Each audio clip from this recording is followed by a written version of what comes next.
बताओ अब क्या लिखूं तुमको, बताओ अब क्या लिखूं तुमको। मुझे तमहीद दो कोई, मुझे उम्मीद दो कोई।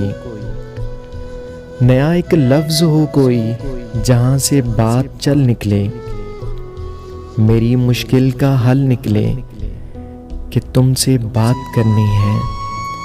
कहो अब क्या इरादा है, मुझे इजहार करना है कि तुमको ये बताना है। तुम अक्सर याद आते हो, बहुत ही याद आते हो। बताओ अब क्या लिखूं तुमको, मुझे तमहीद दो कोई, मुझे उम्मीद दो कोई। नया एक लफ्ज़ हो कोई जहाँ से बात चल निकले, मेरी मुश्किल का हल निकले कि तुमसे बात करनी है। कहो अब क्या इरादा है,